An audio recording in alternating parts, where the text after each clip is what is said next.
Good morning, everybody. Welcome back to this special episode of whatever this is, Off the Shelf, where I've got one of my oldest friends here. Oldest as in known the longest, not age-wise. I have a couple of friends, at least two, that are probably older than you. No, definitely more than a few. I'm Jesse. This is the Just Shelf It channel, and this is my good friend Brendan Hey. Gallagher. Owner of Born and Bred Music in West Virginia. Brennan, instead of me doing a rambling take on who you are, why don't you give yourself a little introduction here? Sure. So, just real quick, going all the way back to 1997, Jesse was literally the first person I met at our college, and we have been hanging out ever since. But since that time, I have gotten really into music, and I own a music promotions company here in West Virginia that focuses primarily on West Virginia artists, because West Virginia has an amazing music scene. So my job is to promote all of that through our multiple different media channels that we run and avenues that we promote them. And then I also have my own band called Last Year's Model that is currently on hiatus, but we'll be back. And yeah, that's a little bit about, and then I also do economic development for the city I live in. So I know you've talked about things that I guess would fall into that category, but I didn't know that was a specific hat you wore. That's cool. yeah, yep. So I'm in charge of helping to court businesses here, create atmosphere that draws business to the town, they put me in charge of basically it's hospitality, Jesse. I'm the nice guy that people meet. Wait, When I know, just hold on. I'm the nice guy that people meet. And I'm actually that's my job. Be the nice guy. okay. So you're the guy that moose out front should have told you we're closed, but we're not. We're just kidding. Come on in. That's me. That's me. That's funny. So to lay a little bit more groundwork on our relationship, like you said, back to 1997, which, holy crap, we're 18 months away from 30 years. Mm-hmm. It's coming real fast, bro. Holy crap. That's crazy. Mm-hmm. So I wanted to have you on specifically tonight because I'm going to bounce some questions off you. Mm-hmm. And I know most of the audience that might be checking this out are newer friends of mine over the last 4 or 5 years or so, give or take, that are part of the toy community. But you know me. You're probably like in the top 5 people in I think in knowing me, to where we went to a Christian university. It was I think they had removed the wording of liberal sciences off of their promotional materials by the time we got there. But it was a general, it was a college and turned into a university in our second or third year. Yeah. But, all the normal stuff you would get at college, but they also had religious classes and, theology and stuff for pastors, missionaries, all that jazz. Yeah. All that to say, for folks, we were in a class and we had, I think, a special guest speaker had come to chapel or something that week, and they were in one of our Bible classes. And I asked a question that fell flat on their ears, and you were the only one that picked up on it in the class. And we're talking about, different things. And one of us was like, hey, if I say I'm addicted to Mountain Dew and caffeine, is that as bad as being addicted to something else? And they gave a generic answer of well, we all need to look in our hearts and blah, blah, blah, blah, blah. But you got it. You got what I was trying to say. At least, I don't know if you remember that well enough, but that still sticks clearly in my mind. Yeah. So if you can, this is my first question to you. Can you run back to the moment and try to remember what you thought I was trying to say in that moment? Or what I was hoping their answer might be? Yeah, so that we focus on things that are outward. We focus on things that people can see, things that people are, the big things, like that people are so prone to talk about, such as sexual stuff and things like that, that where people really focus their energies versus on, if the heart is the heart and the heart is the issue, then why do we get so hung up on these things and not talk about all these other things?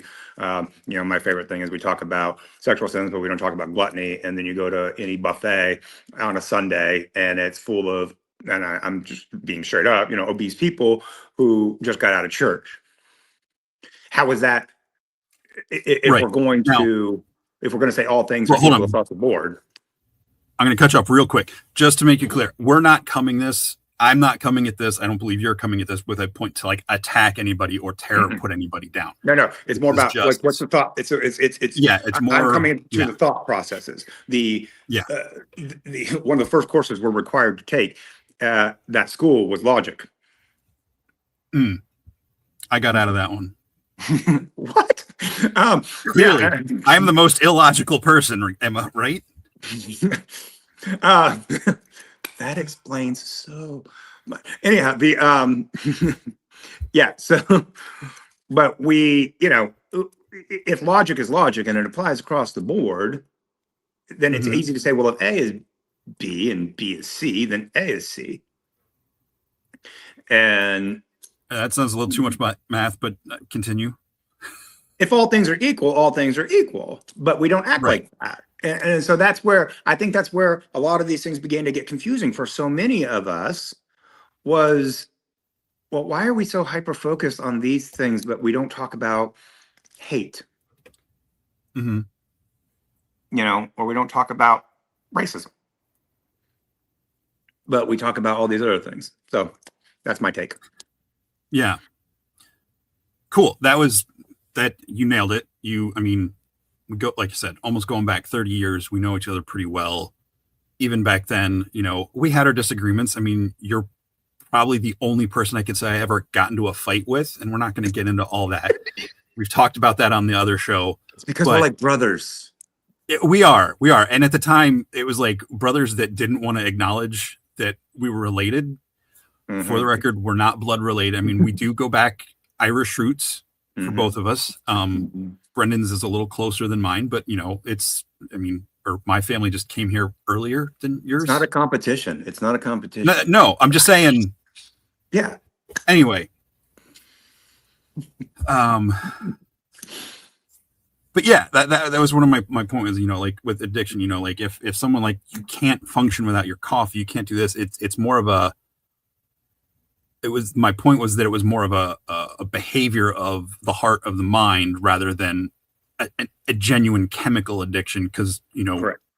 Over the, especially with like hard drugs, some of those things rewire your brain where you can't function without them. And that's a different kind of addiction. And this is not what the whole point of this conversation. But studies have shown pornography has the same effect on the brain that certain drugs do. So if addiction is addiction, why we focus on this one and not address the needs? And whether it's a chemical addiction actual in your brain or a behavior that you can't acknowledge or change, so that was just to kind of like do a ground level for maybe some of the topics that might come up. Cause like I said, before we started, I didn't write anything down. I've just been thinking of a lot of thoughts.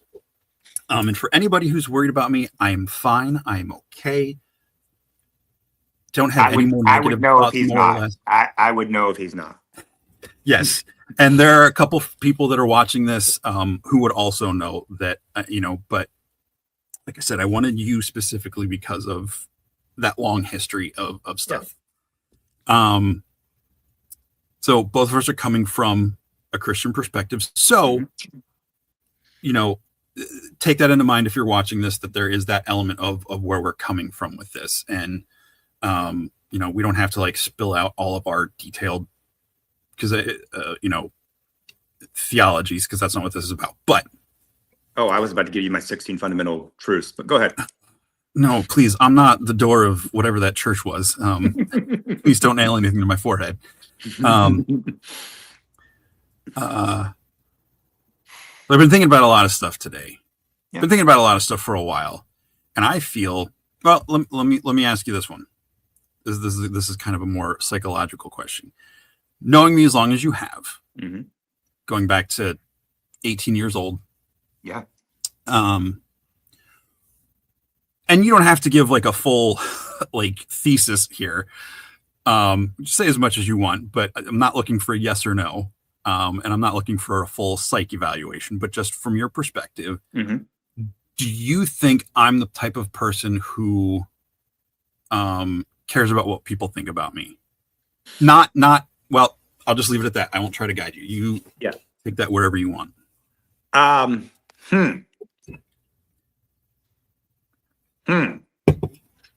So,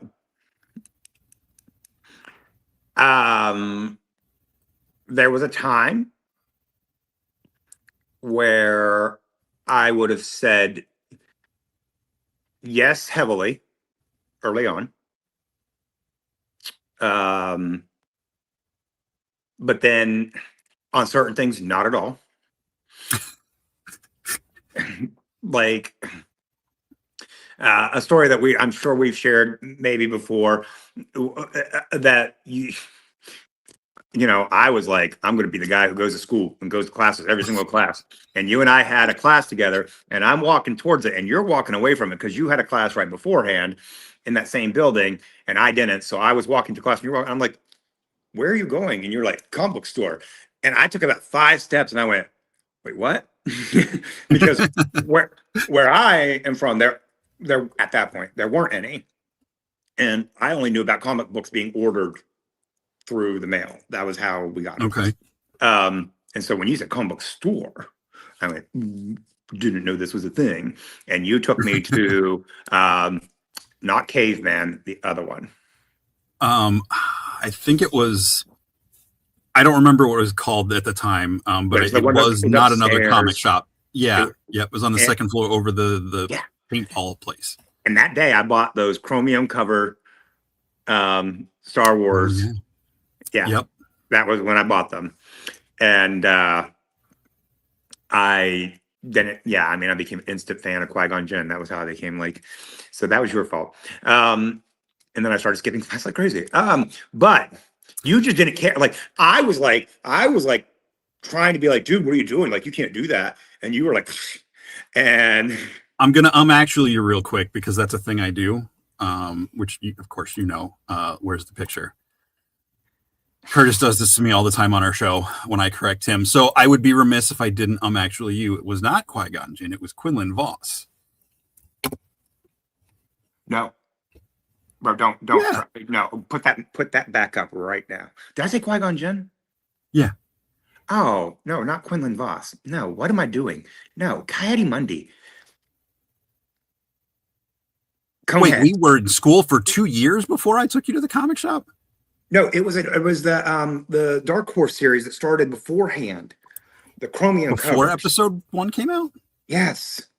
And I had no clue what it was like. Yeah, but yeah, this is just going to be an echo chamber, I think, the rest of the night of this. Yeah, sorry. I don't know why I said Qui-Gon Jinn. Just 3 words, I guess. Anyhow, all of that to say, either way, yeah. You there were certain things, I remember when you dyed your hair wicked blonde, it was gold. Bleach is the right word. Yeah. But you could have flipped me upside down and tied my head to a broom and it would have done the same thing. I think back to chapel. Okay, so we used to all have to go to chapel. And I could find Jesse so quickly after he did this to his hair, because it did not matter where in the room. And I mean, a lot of people were in this room, and he was just like, there he is. There's Jesse. Yes, shining like a golden halo off the top of his head. So all that to say, yeah, there are times that I've seen that out of you. There are times that I've seen that you don't care at all what anybody thinks. I think there are certain things you care about what people think about you, but I don't think, generally speaking. Mm-hmm. I would even go on to, no, I guess my actual assessment, thinking about it over 30 years, is generally no. I don't see you as somebody who cares that much about the perception of other people, uh, and maybe only the people close to you. Okay. Because I've been doing a lot of thinking about this, Okay. looking back over my life, and I know um, we've talked. I was diagnosed with ADHD just a couple of years ago. I'm waiting to get like a full proper assessment, and all that stuff. But been dealing with some of that, to potentially maybe get on some meds if they think it's necessary. But I'm looking back over my life. I think I am insanely concerned with what people think of me or how people see me. How does that exhibit? A couple of ways. Part of it, I think, comes from ADHD and wanting to make sure I'm understood, like that question with that visitor. Mm-hmm. I wanted to elaborate on that. I didn't articulate it well enough the first time. So sometimes it takes me a long time to get out what I want to say when I'm speaking, if I can even make my mouth work properly. Other things are like, I don't really care what I look like, like that sort of care about. You've always had your own thing. You've always had your own thing. Yeah. And it's not like it's a unique special thing. It's just comfortable, however I feel comfortable. But other ways, I think, worrying about my collections. When I was in college, when I was doing the comics and the DVDs, and I'm not saying all collecting is like this. This is my perception of myself. Getting movies that I wasn't necessarily that fond of, but because they were, it's like, oh, well, if someone comes over and looks at my collection, I need to make sure I have these movies so they know I've got like this intellectual side, or I've got like this cool artsy vibe, like that sort of stuff, right? Mm-hmm. Did you have something you wanted to throw in there? I think all collectors are guilty of this. For sure. Like I became such a fan of Wonder Woman during the New 52 run that I felt like I got to get all this stuff to show everybody how much I like Wonder Woman, where 99% of the people don't give a shit. Even other collectors are like, oh, cool, you like Wonder Woman? All right, why don't you like the dudes? I'm like, I don't know. I like the female characters more, which that's the topic for down the road.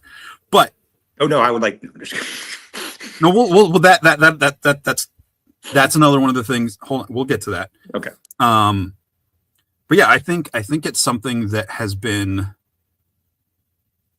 in the back of my head and like subconsciously overriding so much I do between the collecting, between trying to articulate myself well enough to where I over explain things, which is ADHD stuff, for sure.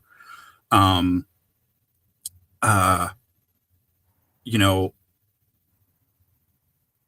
so I think there's a level of it, and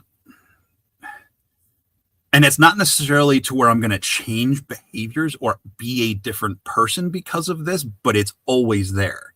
Yeah. So, life kind of kicked my butt this past summer in a plethora of ways. And it caused me to do a lot of evaluation. And one of the things that it caused me to evaluate was my collecting. And one of the things I came to realize was that half the stuff I was buying wasn't for me. It was to be able to say I had it. It was to be able to say, I'm a completionist, whatever. And who cares? Who cares if you have it all? And so I've been able to mentally keep reminding myself of that. And I am only buying things I want now. That's it. It's only buying the things I want. And I actually took a bunch of crap out of boxes that for a while I've been holding in boxes. Now I still got a lot in boxes. Show yourself. I know. Any, in my opinion, is a huge step for you. Well, I got okay. So I got the HasLab Cantina, and there's no way that's going to stay in a box. You don't buy that. People buy that and just keep it in a box. Why? Yeah. are these Thai beanie babies that you're thinking are going to be like, you know, down the road? And yeah, there may be, because everybody thinks USS Flag, right? GI Joe, USS Flag, and you Right. see that goes for $2,000 now, and it was originally what, 80, 100. Yeah. I don't know. But you know, so they think that that's the mindset so many people have. Well, people are way more aware of that, so everybody's doing that now. They're going to be way more common down the Hmm. road than finding a USS Flag in a box. And those go like if it's in a box, it's like 10,000, 15,000. But my point being, why buy something like that if Hmm. all you're going to do is have a box and you never actually see what's in it? Like at that point in Yeah. time, just buy the box. Save Hasbro a whole lot of money. I just want the box. Um, you know, and so it caused me to evaluate a whole lot of that kind of stuff of what I consider worth it, what I consider valuable. Hmm. And yeah, life will do that to you. Yeah. And yeah, and so now I don't, and I'll be honest, I appreciate the stuff I get now way more because like when I buy something now, it's like I actually wanted this thing, Yeah. and I'm happy to own it. There was a time I realized, I hate to say this, but I can't remember her name. Was it Marie Kondo or something like that? I don't remember. Where the whole idea was, Oh, does if it it bring you doesn't joy? bring you joy, Does it bring you yeah. joy? My collecting wasn't bringing me joy. So for those of you who don't know, I own a venue. I'm in it right now. There's a back room Jesse has seen pictures of multiple times that is full of toys. It's a full museum back there, and I realized I was buying stuff to put back there to impress people as they came into the venue and things like that. Um, and that's not a good way to do life. Who cares what other people think? Hmm. So, yeah, I get that. I get that. I totally get what you're saying. That like there are when you're in certain groups and you want to look like an expert, and so you do care what people think. Um, and so you might buy something or even pretend to enjoy something that you don't enjoy. Hmm. But that's not being authentic to yourself, and that's not being true to yourself, and that's not fair to yourself. Yeah. Well, like even now with where I'm at with all my collection, this is part of the thing is like I'm going to be selling off a huge chunk of my collection over the next month or so. Um, Partially because of some circumstances that I got myself into that I'm addressing, and it was, uh, uh, for lack of a better expression, a come to Jesus moment. Which that part's already been done, but like Yeah. for this current situation to where I'm like, all right, I'm out of control. I'm trying to fill some voids or some whatever with this. Now, again, I'm not saying any of the stuff I'm collecting in and of itself is bad or that collecting is bad. No. I'm not going to stop collecting. I just need to really temper what I'm doing. Right. What's important? And yeah, pick the certain things. I don't need to buy every Raphael item that comes out because he's my favorite turtle. I want to. I enjoy them. I don't need to. Mhm. And there's been this sense of compulsion, which I know is another ADHD thing, Right. like impulsive There's a factor shopping, in that. that sort of, because it's real easy to spend 20, $30 here, $15 there, blah, blah, blah, a paying for on PayPal. And next thing you know, it's like, oh, my paycheck is gone. I didn't even buy groceries yet. So like that's something that's a thing I've Mhm. been dealing with, and it's come to a point where that needs to be addressed. And I wish I would have come to it on my own. I didn't, and I'm trying to make the most of it. And I just want to say, like, I had mad respect for that. Like, that's you have two options when you're faced with things like that. You either bury your head in the sand, or you take it head on, and yeah, and you're doing the right thing. I feel like I've been, and this. Thank you. I feel like up until now I have been burying my head in my sand because I've been allowed to bury my head in my sand. But like Mhm. I said, that come to Jesus moment happened, and um, and it's making me think about a lot of things in my life. I feel like over the last couple of years, I've been in a bit of a haze, if you will. Like Mhm. just going through the motions is too, I think, too harsh. I don't feel like I've been disingenuine or like checked out, but like something's just been in like, autopilot on Mhm. some things. Um, you know, and I have this book I've been wanting to write, or I have written, but I'm trying to edit down. And it's like I was the beginning of this year. I was like, all right, I'm going to do this, and now I'm like, man, some of this stuff, I love it. I love getting lost in all these creations of other people, and especially with the Legion stuff that I like. That it's opening up so much creativity in me. But I feel like I've been spending so much time in other people's worlds that I'm not here in the real world enough, or taking care of the stuff in my imagination that I Right. want to share with people, and people keep, so, um, yeah, yeah. But yeah, like I said, levels and even back to being a kid, like it wasn't so much like I didn't want to change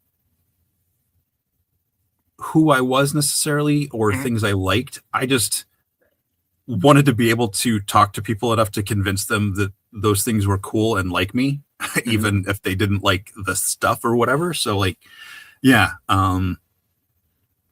yeah. So Yeah. I So see real quick. I'm going to go pause. I see a bunch of folks here in the chat. So everybody, I'm sorry, we're just really into this conversation, but thank you everybody for being here, for watching the replay or whatever. This is a weird for this channel, a weird thing, but I'm glad some of you are here, and I'm glad Brennan's here. So sorry, you were going to say something. No, you're good. I was just checking. I was like, oh, what chat? And then I was just like, oh, hello, No. everybody. Because I'm on the way I'm seeing it, it's not giving me that view. So I was like, wait, what? Oh, yeah, Oh, okay, click there. So I just thought we were just talking to the that's air. why I've been randomly like waving at the camera. That wasn't for you. I just thought it I was your mean, ADHD, and you just kept saying hi to me, like, oh, he's here. Um, so yeah. So as you know, I also have ADHD. I was actually diagnosed our freshman year of college, um, and which was very early on in this whole ADHD discussion. And it was, did you ever have Dr. Seiler? I did not. I knew a lot about her, but I never had her. So she was she was Psych 101, and I was in her course, and I was, my focus was always drawing, and so if I'm drawing, I can pay attention to you. Um, and I actually, I have these like fidget rings now, so that I can do something with my hands, and it helps me to Okay. focus. And she said, Mr. Gallagher, can you stay after class? And I was like, okay, sure. And I go up, and she goes, now this is 1997. Mhm. Do the letters ADHD mean anything to you? And I was like, no, because I mean, we weren't talking about that at that point Yeah. in time. I had never heard it before. And I was like, nope. And she goes, well, that's what you have. And she goes, and so I went and did assessment with her and everything. She's like, yeah. But the reason she noticed it was because I was drawing her whole class, but I would be answering the questions and totally engaged in what was happening. And and I did that all through high school, all through middle school.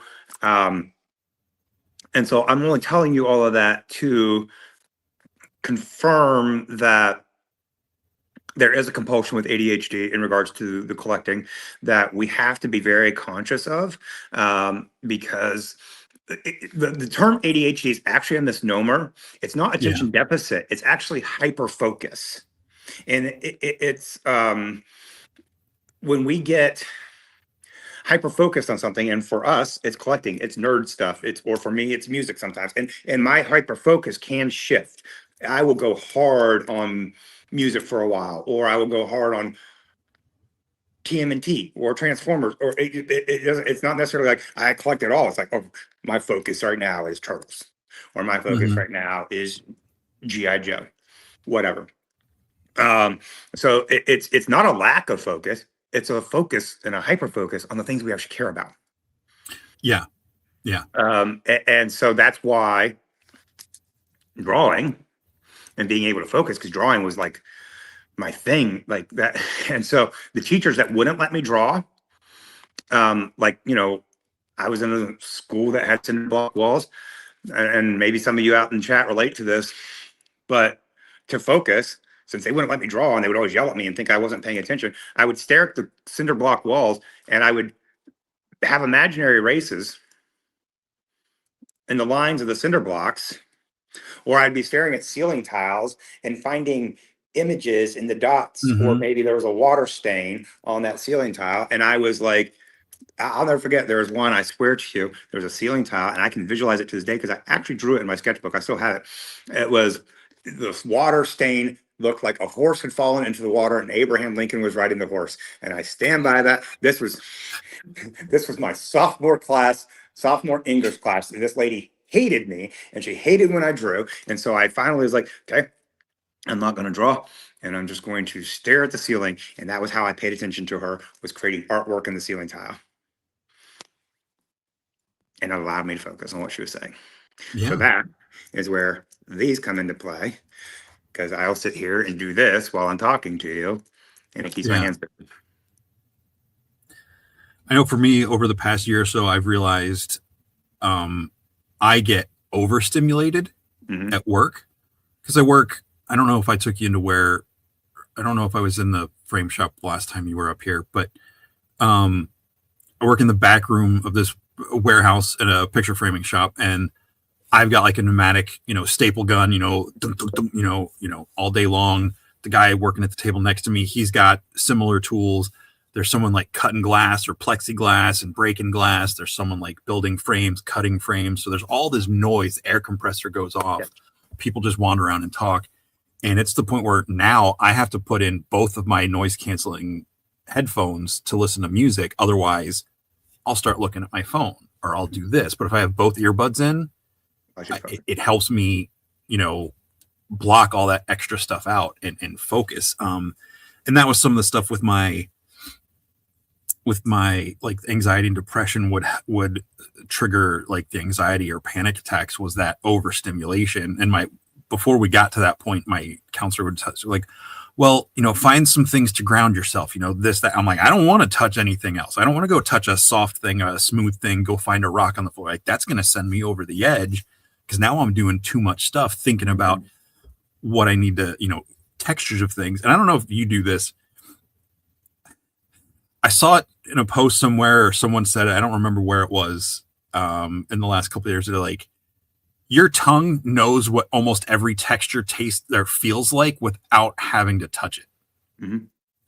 That's a weird thing for me to think about. And it's like, I can see a wood leg and I'm like, I know what that's going to feel like if I put my tongue on it. Mm-hmm. Brick wall. I don't remember ever licking a brick wall in my life, but I can tell you exactly how it would feel on my tongue. Bro, if anybody I know has ever licked a brick wall. Huh? If anybody I know has ever licked a brick wall. I mean, I'm not saying I haven't done weird stuff on that kind of scale. I just don't, I mean. No, anyway. No, you're so yeah. That's and for those, if you don't know coping skills, he's talking about the 5, 4, 3, 2, 1. 5 things you can see, 4 things you can touch, 3 things you can hear, 2 things you can taste, or 2 things you can. I can't remember right now, and 1 thing you can taste. And those are good coping techniques. But if you have to sit there and remember what the 5, 4, 3, 2, 1 is, and you have ADHD, it's like, and you hate math. Yeah, and wait, why did he just touch 20 different people? But yeah, so why does Roberto have 15 apples and Kyle has 2 oranges? I don't understand. It's not multiplication. Are these kids selling fruit? They're not old enough. They don't have a permit. So yeah. So my job, one of the aspects of my economic development job is that I coordinate the social media for the city, but I also do social media for multiple organizations. That's actually a problem when you have ADHD. Now, I have learned to really try my best to make sure I'm on top of these things, but when you have to go post on Facebook for a company, and you Mhm. open up Facebook, and right now with the world being the way it is, and it'll take me sometimes an hour and a half to post the most simple, basic Mhm. thing. And it is, the going to like right now, comment popped up, and it just automatically distracted my brain just now. Oh, yeah, Uh, sorry. um, and that's fine. And yes, low fidelity customs, That's Jay, yeah. hyperfocus. Yeah, hyperfocus is definitely a symptom of ADHD. And yeah, there are definitely many more symptoms, and I think we've kind of hit on a bunch of the different things. Mhm. But it is a misnomer that it's attention deficit. There is attention deficit that exists, but that attention deficit is caused by more of a focus. It's just a weird I thing. Yeah. I read an article last year, maybe. I Mhm. can't remember what it was. I wish I would have bookmarked it and saved it, but it was something to the effect that some schools of thought on ADHD and some other like neurodivergent traits are like leftovers from earlier times in human life when you had where those were the people who would be picking up on the extra noises, well, and all this stuff, Mhm. or being alert. You're out there doing the hunter gatherer stuff, Yeah. and it's the deer in the herd that's head comes up before the rest of them, and their ears are twitching, kind of a thing. Yeah. Did what we consider neurodivergent, was it at one point in time normal? Was it Yeah. like a very common trait amongst people who weren't locked into a system, who weren't put into an educational system that frowns upon those things and tries to Mhm. remove those traits? I mean, there was a long period of time where the goal was to medicate to make sure those people not exist, or if those people did exist, we consider them to be um, odd or weird or societal outcasts. Um, and I think we're getting a little better about it, but even then, it's like, Mhm. yeah, I don't know. Well, we kind of, well, we already hit on that one, but yeah. And again, this isn't meant to be an end all be all No, discussion about no, we're not ADHD, but covering every just single thing here. This is just yeah. completely off top of our heads. So, yeah. And um, okay, so we touched on this a moment ago, and we might get into some things here where I say some things that I might regret, Mm. but it's stuff, it's in my head, and it feels authentic and part of me, so I'm going to say some things now. Like, don't all right, I'm just going to say this. I haven't had a lot of relationships, Mhm. like romantic. I've been interested in Yeah. number of people. I mean, shoot, you love telling the story. Like the day we met, the first thing I asked you was like, "Where are the ladies at?" Where the ladies at? And I was Um, like, my I didn't. girlfriend. I don't. Like, Um, it definitely was not that smooth of a question. I wasn't like, "Hey," it was more like, where no, I can find some girls? it was like, are there girls on campus? Can I do that? No. Uh. That was literally, you Oh, guys gotta understand, that was one of the first things he ever said to me. it's true. It's true. Yeah, Go but on. most people watching this know that Rogue is my favorite superhero comic book, one of my favorite characters of all time, period. Ahsoka is up there too. Mhm. This will make sense with the relationship thing. I've noticed that in more stereotypical relationship scenarios, even though I'm the guy, I had more of the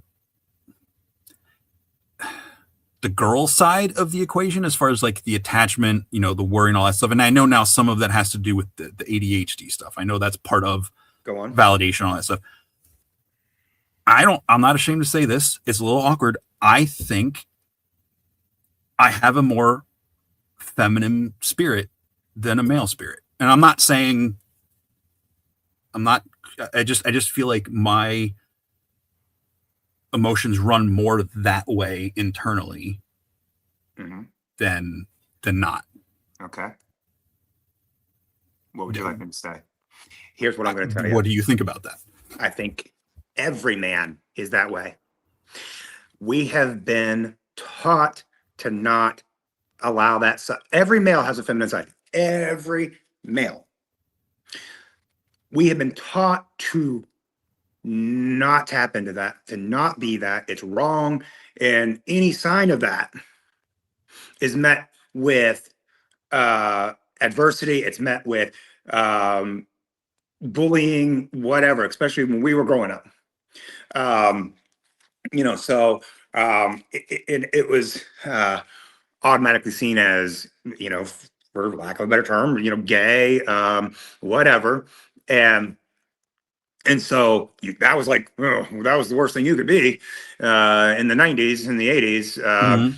And so, we ran from those forms of expression. We were basically told to suppress empathy, sympathy, grace, those aspects of who we are. Or men don't hug, men don't, and dang well, if I see you, I'm going to hug you.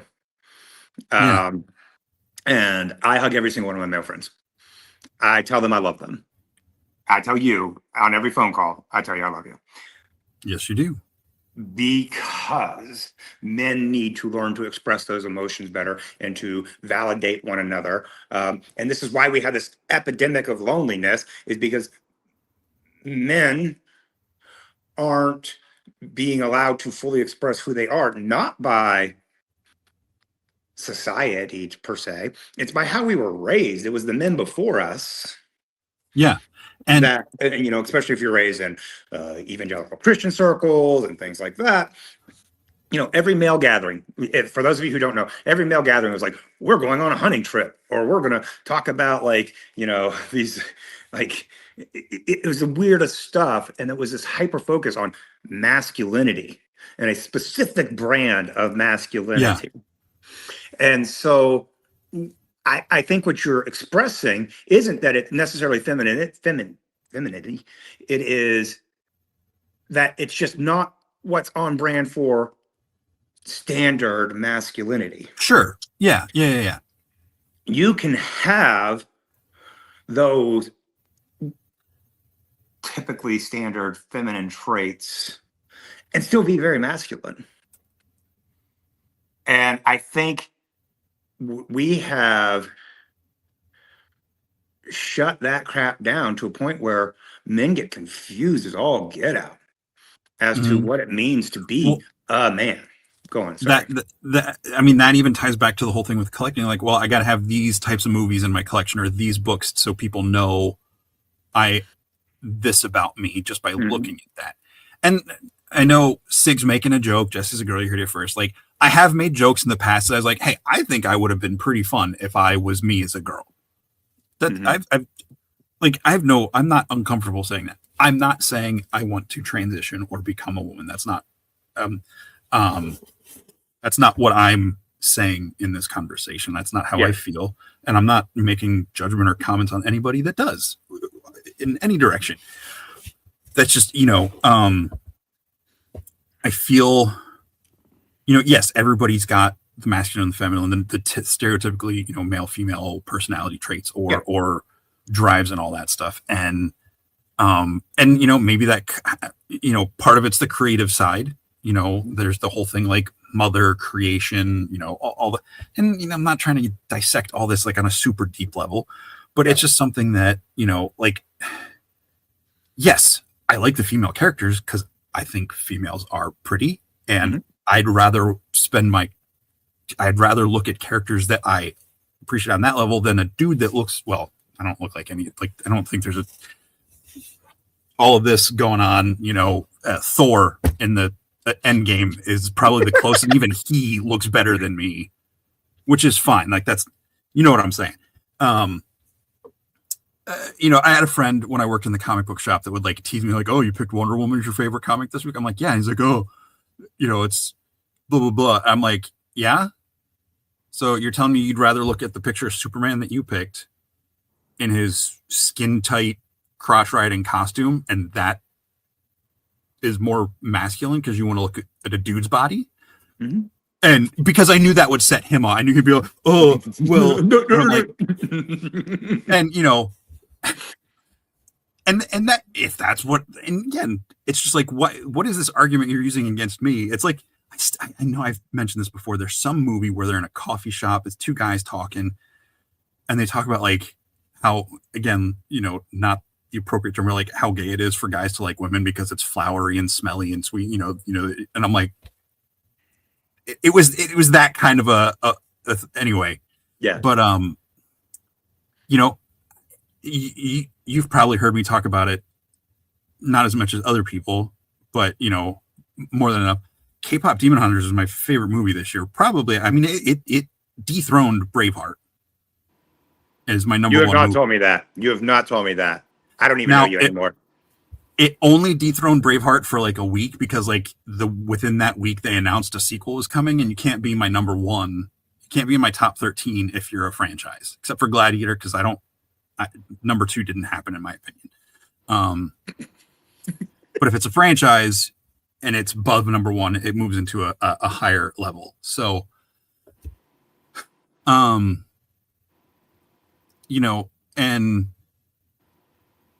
K-pop. I don't know where I was going with that.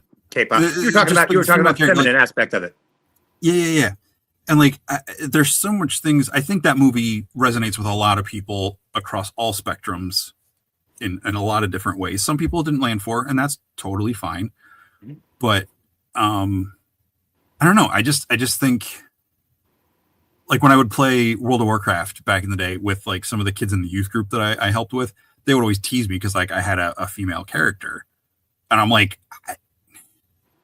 okay, like, I was supposed to be mentoring these kids to a certain level, so there was only someone like, hey, if you want to watch a dude with like like huge legs and a whatever running around, I'll watch the slinky elf lady running around instead, like, not in a perverted way, but it's fine. Maybe sometimes. I get but what you're you know what I'm saying. See, this is me trying to articulate, and I'm making it worse. It's fine. Yeah. So we I think, well, first of all, I think finding strong women attractive is actually like a very good trait. I know you and I both have zero issues when it comes to like women having power, women having positions of authority. I think it's weird when people get that way. And I'm surrounded by strong women. It's so funny, like, the city council I work with, there's multiple women on that. The city manager here is a female. My business partner is a female.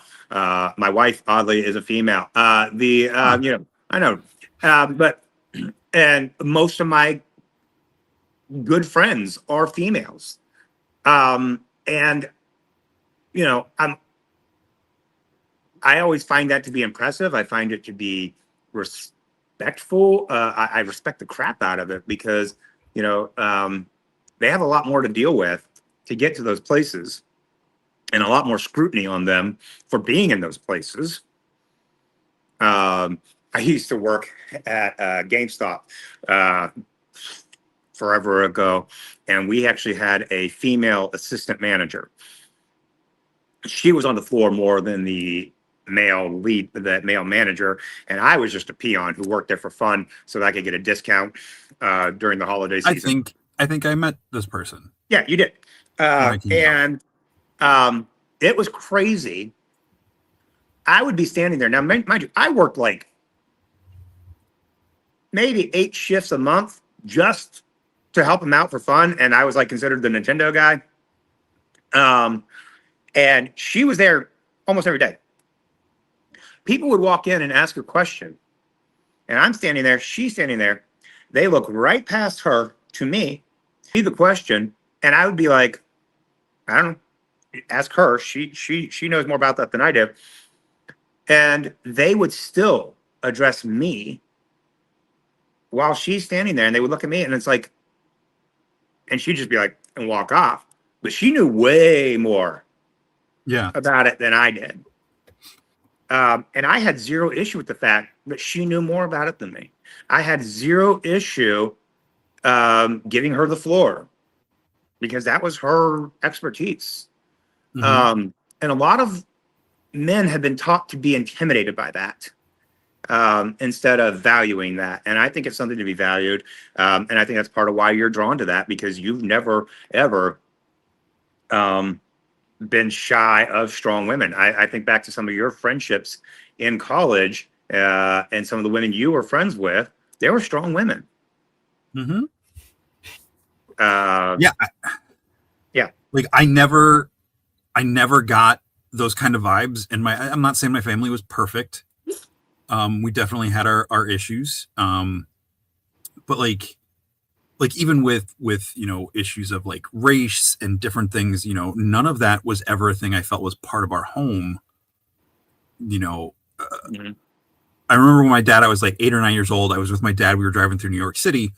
And the only reason I reacted a certain way when we drove through the neighborhood of Harlem when he told me where we were is because in the 80s, 80s movies, Harlem was portrayed as like a war zone. Right. I understand why now as an adult, but like as a kid, I just knew Harlem meant danger, not for the reasons it was portrayed that way. So he said we were in Harlem. I reached over, locked the door, and slid as close to him on the seat as I could. But then again, an hour later, we're in the subway, or maybe it was a different trip within the same year in New York on the subway at that time. And he's just like, wait here, and like leaves me in front of a poster, like in the subway in New York City, not like outskirts, like in Manhattan. He's like, wait right here. And he like walks off for 5 minutes and just leaves 8-year-old me, 9-year-old me, like alone in whatever subway station, which in the 80s, all of New York was not what it is today. Man, I'm surprised I wasn't drinking you on a milk carton. That was the weirdest way to say that. I know. That's why I did it.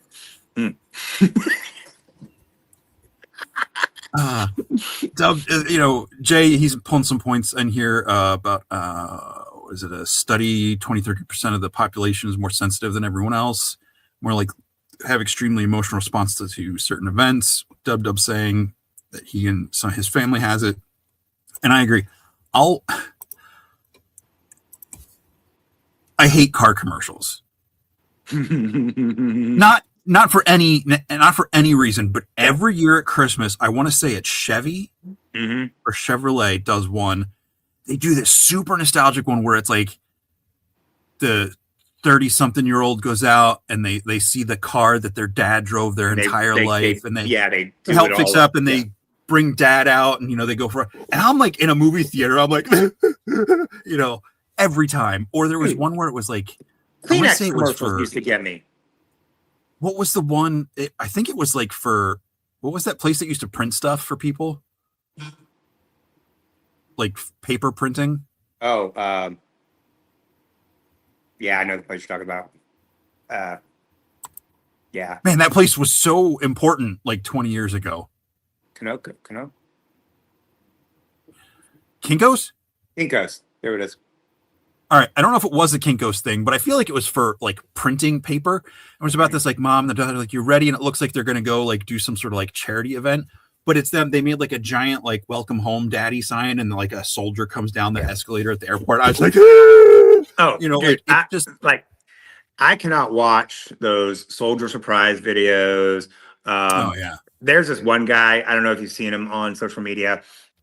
He finds people and basically says, hey, can you give me $1? And if they give him $1, he's like, here's $1,000. And he changes their whole lives. Like, he'll do a GoFundMe and overnight raise a family that has nothing, like $500,000 in one night. I think his name's Zach. And I do not make it through those videos without crying ever. Go ahead. Did you ever see the one where it's like the spoof on that, where someone like they basically stage it to make it look like they're helping someone? No. Where they stay to like, oh hey, can you help sweep for a minute, and then they take them inside, and like it makes it, they do all this stuff so like it's like the second camera watching the first camera film it, so it looks like this sweet thing, like, oh, we helped this guy out on the street today, and it's, I'm not saying this guy's like that, but I was just like, oh man, that would be so easy to manipulate that scenario. It would be. Yeah. No, but that kind of stuff, dude. There's so like, and I think men are much more likely to get teary-eyed or emotional over those things, but we've been told that that's wrong, and so men are afraid to show that. Even your own children might make fun of you for doing it, or Well, you gotta have them first. okay, it's a sore spot for me. Okay, all right. But well, I'm the one that doesn't have kids. What are you talking no, about? I know. I'm talking about my kids making fun of me for crying. My bad. Yeah, my bad for having 6 kids. I love you all for watching. The I hope they're not watching this. Oh, I hope they are. I've got things to say. But no, yeah, I think men need to be willing to express this thing. I think men need to have these kind of conversations more That's why I wanted to do readily. this tonight, because Yeah, I was like, if I'm feeling this stuff and want to talk about it, not saying everybody needs to get on YouTube and do it publicly. no, It's like I have this platform. It's not huge, but it's people I trust, people I feel comfortable with. And I was like, all right, if any of this, because people have reached out to Curtis and I know you've talked about it, with mental health stuff. You remember Kurt, the co-host for the show. Like yeah, it's just one of those things that, it's one of the things we became friends over, because I was able to talk about that on one of the first things I ever did in this community, and being able to open up about it. And I'm not saying I'm fixing anybody, but just talking about it, people are saying, oh, I can talk about this. I can talk. And like, that's why I wanted to do this tonight. It was very impulsive. yeah. But We had to create the opportunities. So yeah, actually, here at this space, one of the things I'm getting ready to do, a buddy of mine reached out to me, and he was struggling with some things, and we went out for coffee, and he's like, I don't know, man. Like, he's like, I want to fix the situation. We've had a rash of suicides at our high school here, and they've all been males. And how, especially with teenagers, how do we get them to have hope? How do we get them to hold on that this is temporary, that this thing that is overwhelming you in this moment, this thing that feels like it is so inescapable and so unfixable, how do we get them to see that there's a light? Well, I said, well, first of all, we have to create the opportunity, and we have to show them that, yeah, first of all, it's okay to express yourself. And that starts with men in their 30s and their 40s showing, in the 50s, showing these young men it is okay to say how you feel and mhm, to talk to somebody and to talk about those things you're feeling. So one of the things we're getting ready to start here, because we started going through so many of the people here, he was telling me, he wrote poetry all through high school, but his dad, and he was an amazing athlete here in this town. And when he would be writing poetry, his dad would come and be like, oh, you doing that gay poetry?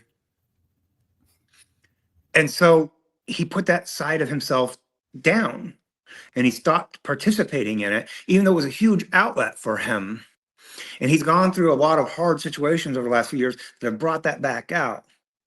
And so and I found out there's an amazing running back here in high school who is an amazing musician. There's a guy here who's a leader in the community, he's an amazing painter, and people don't know these things. So one of the things I'm going to start doing here is getting those guys to come together, but it's open to anybody, women, males, whatever, to come here and start just doing either spoken word poetry, showing their art, showing whatever, and using that as a platform to get people talking and talking about their feelings and talking about, mhm.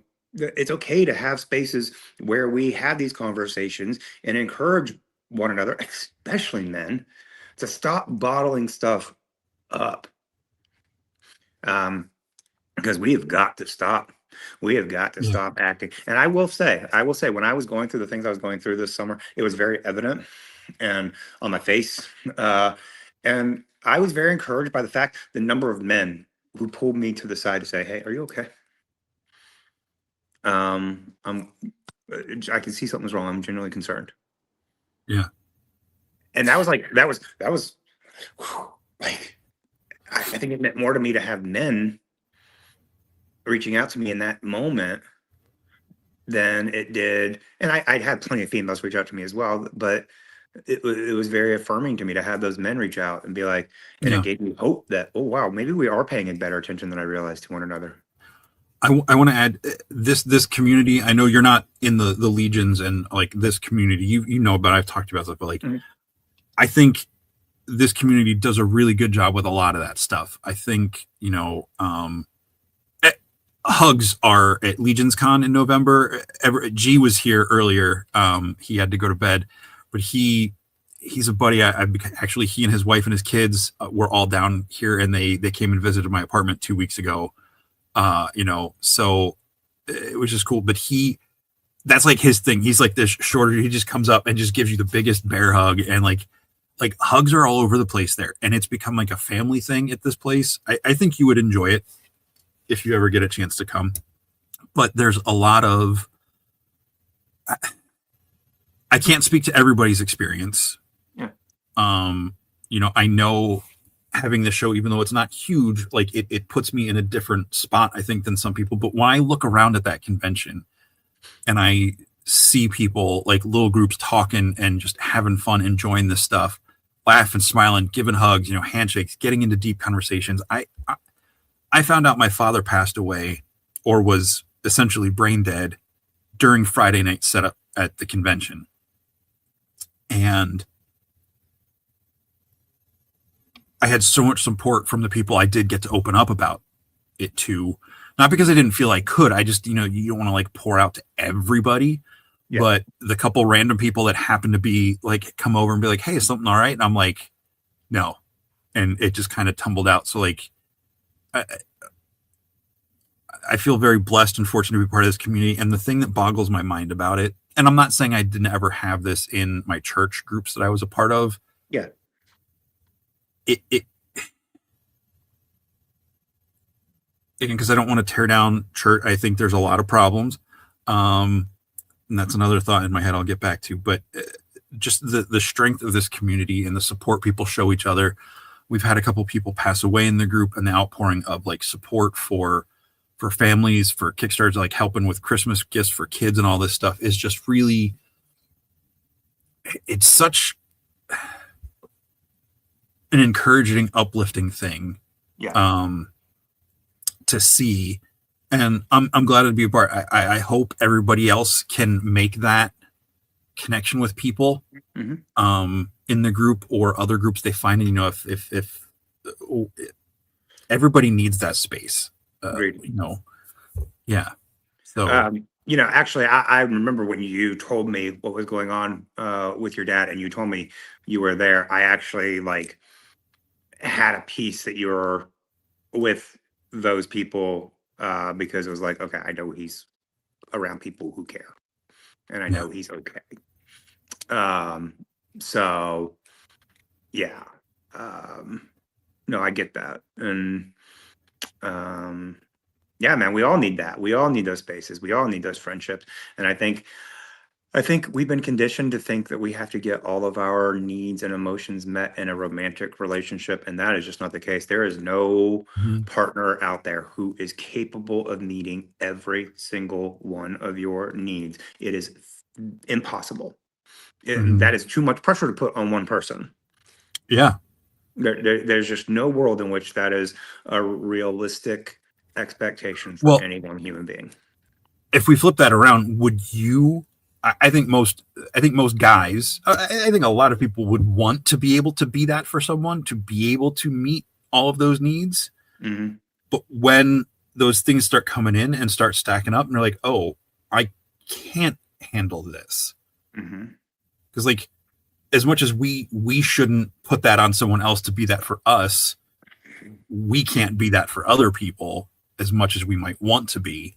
Um, you know, yeah, yeah. Well, I mean, you've got to be careful.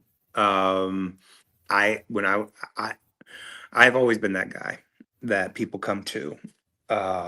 And this I had to tell people, I'm sorry. I don't have the capacity right now. And Hmm. I want to be there for you. I genuinely do. But I do not have the strength in me right now, especially the way I take people's issues on, which is an unhealthy thing in me. But um, I had to establish boundaries as to what I could and could not um, Hmm. help people with at that point. And that actually was good for me because it allowed me to do that going forward, and prioritizing, um, that I don't have to be everything to everybody. I need to be really good for the people who are really in my life. Yeah. And yeah, Yeah, and that's another thing. Like within communities, like you've got your music community that you're a part of, and like the born and bred and these different things, where like it's like I can't handle this, but maybe this person over here can help. There's ways where we can connect with other people. Like it's a lot of people like to crap on social media, yeah. and there's a lot of crap on social media about carry the one. Yeah, all right. hmm Um, You're just crapping on things. yeah, but I think there's a lot of good. There can be a lot of good, like anything, like AI, like this, like that, like this, whatever. A lot of these things are tools that we can use to build these community. Like this toy community happens largely because of social media. Is how most of our years is spent interacting with each other, and the couple times we get together at different shows and stuff. We've been able to stay in contact for 30 years in part because of social media. I mean, yeah, well, there's always the phone, but like it's changed so much over the Yeah. last 20 years, that there's a lot of good. It's easy, back to the whole thing at the beginning about church, it's easy to point out, to draw a line or underline a thing that's not your problem and it's someone else's problem and call them out for it, and not dealing with your own issues because it's not as obviously a problem as that other thing. Like, oh, that person's murdering someone. Well, yeah, that's bad. But you neglecting whatever hmm fiscal responsibility is also a problem. Yeah. And that You goes know, all the way back to being addicted to Mountain Dew being as bad as being addicted to drugs. yep. Uh, yeah, I don't know if you remember this or not. Um, but when I graduated college, uh, you came and helped Rub us it in. you helped us load up the U-Haul, and you came down to say goodbye to me. And I remember being so upset. I had your number for where you were then at where you were staying or whatever your phone number was at that point in time. But I remember thinking, if he moves and loses my number, or I don't, because I didn't even have a number at that point in time because I was moving, and like, what happens?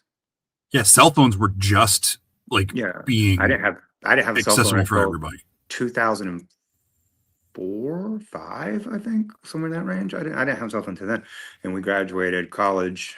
Well, yeah, 2001, and I left college in 2001. But the you know,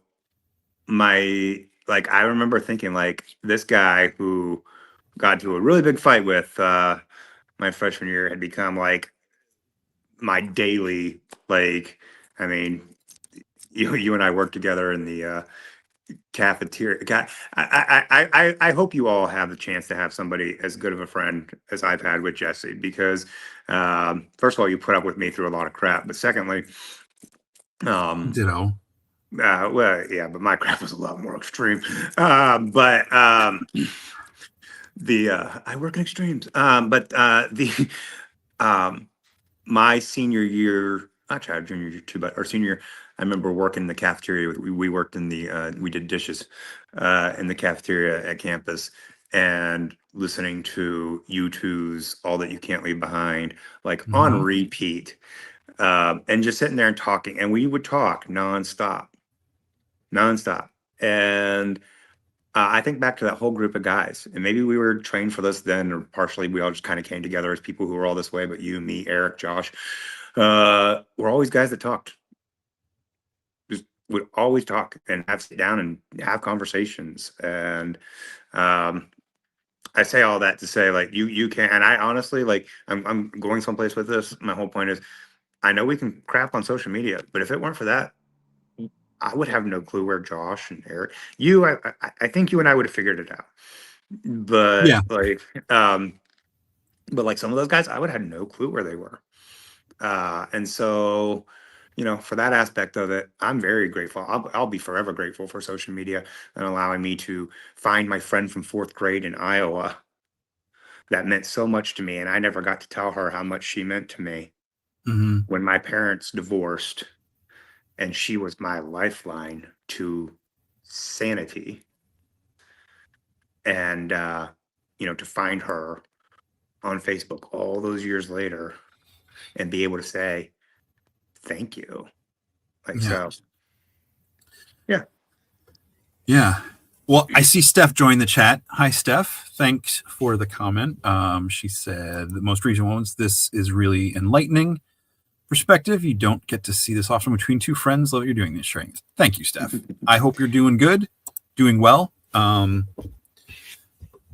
Yeah, and I think her husband Dave was in the chat earlier, and I think before the show started, he said something he was making guitar. So, Dave, if you're still watching, what is this about making guitars? Making guitars. What? Yeah, I unless I misread the comment, I'm pretty sure he was like, something about guitar making day. I mean, I need to get my eyes checked. I might not be able to read clearly. I have several custom guitars here that I've had handmade for me. Well, Cloud, make me a guitar. Hello, Cloud. Thanks for tuning in. Yeah, I think if you go back to the beginning, we've been talking about some pretty deep stuff. I think, yeah. So thanks for being here. Like most of the people in this chat are friends of mine through the Legion's toy community. So, well, I was his friend first. True, that is true. I mean, five years with these folks versus 30 years with you. There's a bit of an advantage there. Again, that's why. What would you all like to know? Yeah, sure. All right. Yeah, I want to do this. Yeah. Brendan knows there's probably very few things I would be hesitant to let you share, and I'm pretty sure you know what those lines are. Yeah. So yeah, if anybody's still watching this live and you have any questions for Brendan or myself about Brendan or myself, shoot a question in there. Bro's making guitars. He needs to get back to toys. He are much cheaper. Dave said he put the guitar back together. Okay. What happens with? All right, not those kind of questions, Sig. Yeah, come on, Sig Toys. Look, I will say this. Like, yes, I think Brennan and I we're both Christians. We both grew up in pretty conservative Pentecostal Christian churches. Now, granted, I'm in Central Pennsylvania. You're in West Virginia. There are still differences. Holy crap, you're bald? I'm kidding. Time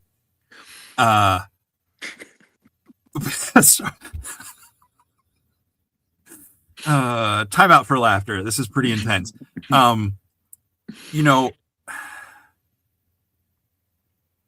If there's one thing I know, and I know this is a quote from somebody much smarter than I am, is that there's a lot more that I don't know than what I do know. Mm-hmm. And that's for damn sure.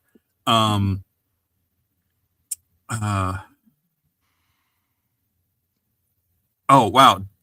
Dub, that's awesome. I'm not going to pull that comment up just because, so it's not, but that's really cool. I don't know if you can see that last comment there about his son wanting to help a friend who's being abused. That's wow. Yeah, dude. yeah. Because like when we were kids, like nobody told anybody about these sorts of No. things. Like even now, just real quick, some of the stuff with my stepdad. Yeah. Um, I can't say the way he raised me didn't have levels of abuse in it, but it wasn't like I was constantly getting like taken out to the shed and like beaten till I was bloody or anything. A lot of it was emotional, mental stuff. There was some physical violence. And I apologize if this is Trigger warning. Trigger warning. Yeah, I should have said that at the beginning of the show. We might get into some heavy topics. But and I don't hold this against them, because at the time in the late 80s, early 90s, like you unless you saw someone taking someone behind, like you knew bruises, that sort of stuff, like you didn't talk to other people about that. Or at least, I know my siblings wanted to help me, but they didn't know what to do. I mean, they weren't that, they weren't that old. Some of them were married, dealing with their own thing, or maybe didn't know how bad my situation was. And, so it's great that your son is seeing that in a friend. It's great. It's not that it's great that he's able to express that to you. It's great that he's able to see that and articulate that he wants to do something about it. It's horrible that he has to see it, but yeah, go ahead. Let me add something to that. The most important thing in this story is that your child feels safe to come to you with it and knows, I need to talk to dad about this, because you instilled that, you taught that, you gave them the space to feel that safety. And that is something we as fathers, parents, mothers, whatever, have to make a priority for our children, is to make them feel like they could come to us with anything. My daughter is 22 years old and called me the other night to say, Dad, what are we going to do? And she's talking about the world at large. The fact that she still calls me to ask me that, I don't care what grades my kids got in school, which they all are amazing students. They're all amazing at everything they do. And I know every parent could say that, but the thing that I'm the most proud of is that my kids call me when they have an issue, when they have a concern, when they want to tell me they're excited about something, because they know I'm going to be excited for them. I didn't have that. I was the child of abuse. I was from a very, very, very abusive home in all aspects. And I have flipped that script on its head. And the way we do that is to make our children feel safe, and to feel like they can come to us with those things. So kudos to you for providing that space for your child to feel like they knew to come to you to talk about it. And, I have told my kids over and over and over, yes, I want you to get good grades. Yes, I want you to excel at things. But the thing I want to hear when I go to school and I go to parent teacher conferences is that your child is kind. That is what I care about more than anything else. And I ask their teachers, I go to parent teacher conferences, I ask them, how are they with other students? How do they talk to them?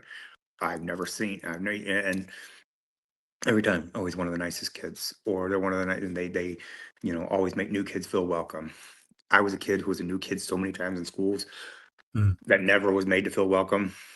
And so it's so awesome for me to hear these teachers say, your daughter always took new kids and showed them around school. We didn't ask her to. Your son, my son was the captain on his football team his senior year, and I had so many freshmen. And if you know football world, freshman football is a scary world to be. I had so many parents come to me with my son and say, your son made my child feel welcome, made him feel safe.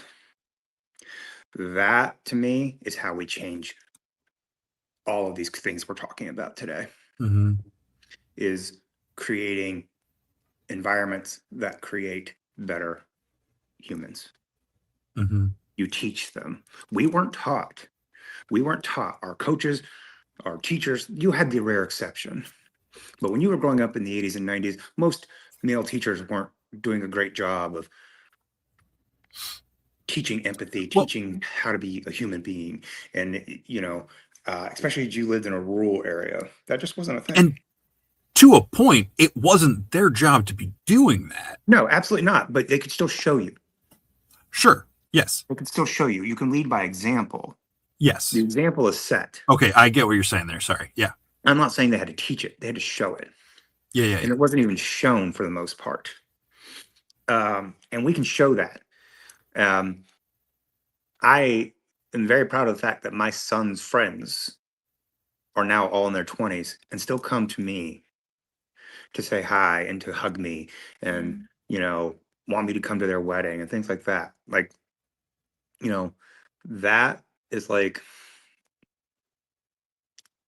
that to me is like the most success I've ever had in life. That's awesome. So, Well, people are making a lot of really good, deep comments here in the chat, but I'm going to come back. We got a question that is going to be a complete shift in tone. I think we need to lighten up for a minute, get some air. okay. Steph I want to do this one. Okay, so she says, Jelly, Brennan, Mhm. firsts are always the best. So nice to meet you. Question, what was one practical joke you played on Jesse and how did it end up? Okay. You clearly I have never something did. in your head, and I never no played a idea what practical you said. joke on you. First of all, here's what you have to know about Jesse. Jesse loves to be spooned. And No. he loved to have his guy friends like really hold on to him and hug him. So that was really like the easiest way to mess with Jesse was to not respect his boundaries. I'm sorry, that's a horrible thing. But no, I want to know if you remember what you all did to me. Narrow it down for me. What year? Oh, wait, was this? It was right after the fight, bro.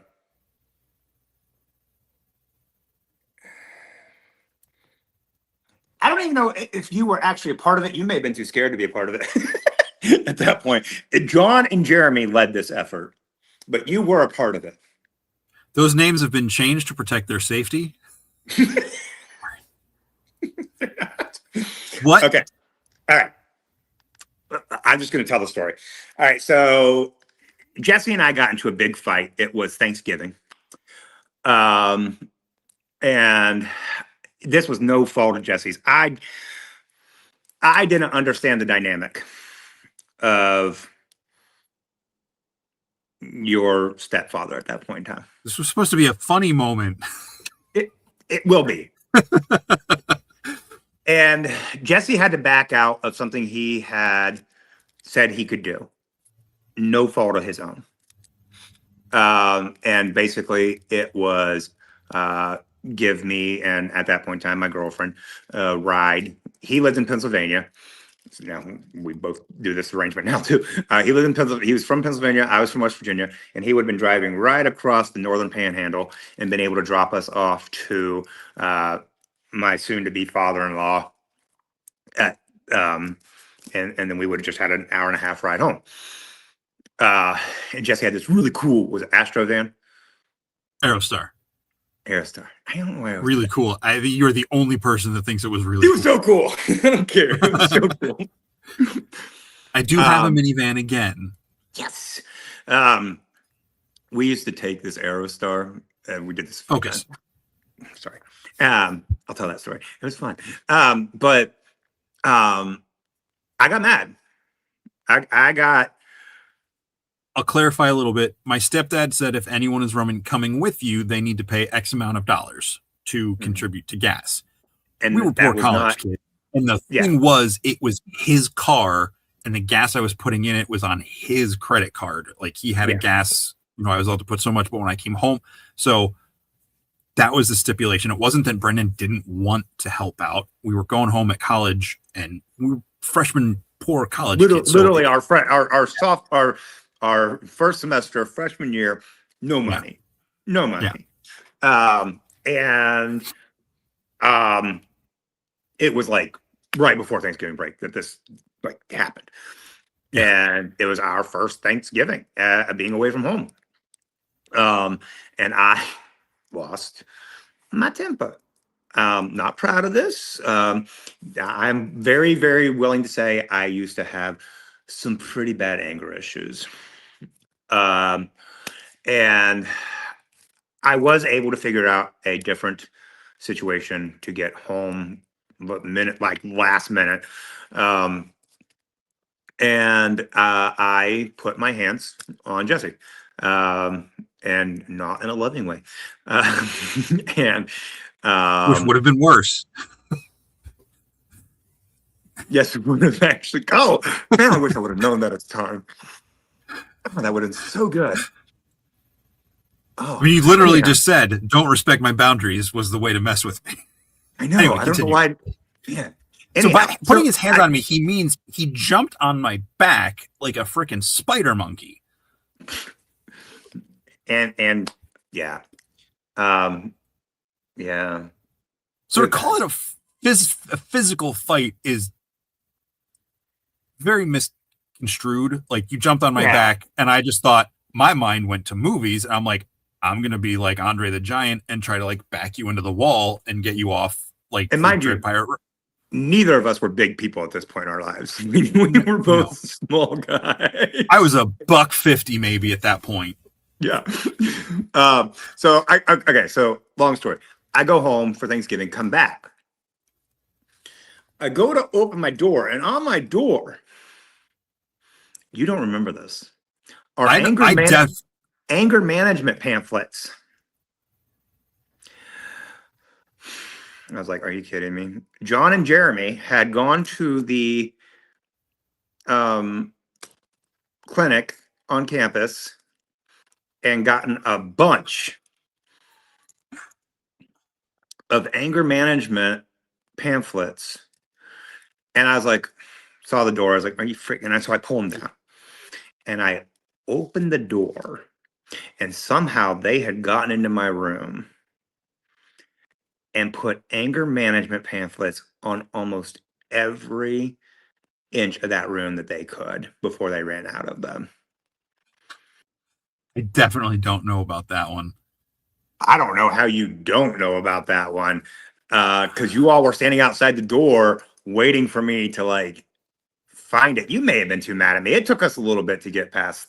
Yeah, if it was right after Thanksgiving, I don't think I would have been there. Like, yeah, you we were still pretty heated at that point. It took us a little bit to yeah.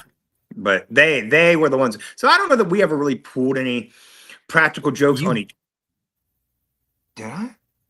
I think you confessed to this. Maybe it was someone else. Maybe I'm mixing up who did it. But I would get feminine product samples sent to my mailbox. I know who that was. It wasn't me. I would have the church we went to together that freshman year. I would get promotionals from them, like, hey, bring your child Jesse to for like the kids photo, like, so someone was putting my name in for female product samples, which I know I said I feel like I have a more feminine side, was not that much. That was Stephanie. Who? Stephanie. Oh, well, okay, that makes so much sense. Not Steph in the chat. We're not diving. That's a no-fly zone conversation, I think. I'll just say that was who it was. It was like it was just, it didn't make me mad. It was just annoying, like, because I grew up, and I blame Rick Springfield for this, because his song Jesse's Girl is spelled Jessie.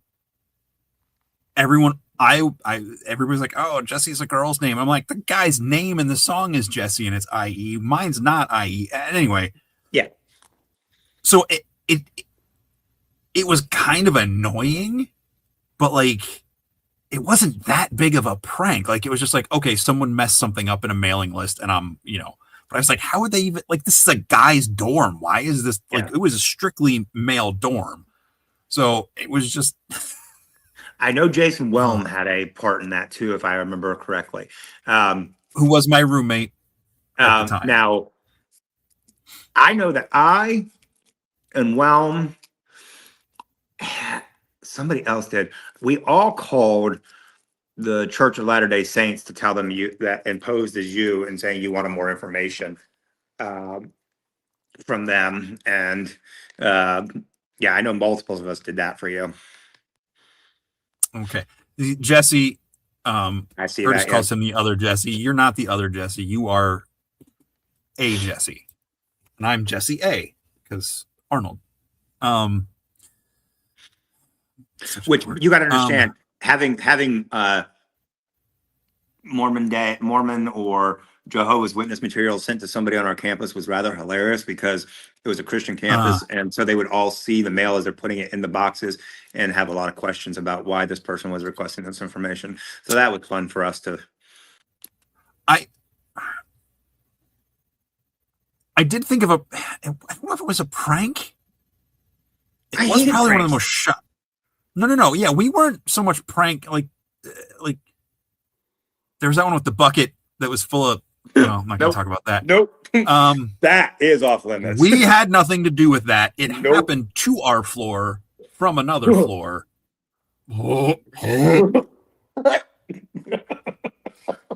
Everybody's going to want to know what it is. Trust me, you don't. Let's just say there was a horrible smell for like 2 weeks. And it's not what you're thinking it was. Dude, I have so much PTSD from that. I think it was fall of '99, so it was technically junior year, my third year, which I think was still my freshman year, or my third freshman year rather. We had a thing in the fall. We had Harvest Fest. In the spring, we had Spring Fling, and it was kind of, in the fall the guys asked the girls, and in the spring the girls asked the guys. So there was we had the social activities on campus. You would have you'd be paired up with like a sister floor. So like RAs of the floor would like have a friend in another floor, and like you'd pair up and you'd go do like group outings together. So we had friends on that floor, and they were cool. But this year, I had a friend on that floor. No romantic. I mean, at least on my side, if there was, I was oblivious. And I know that's a thing for me, to be oblivious to those sorts of things, like short of like walking up to me and being like holding a card like, hey, I like you. I don't get it. That said, just a good friend. We would hang out, all this stuff. And it was actually the first girl I heard fart in front of me.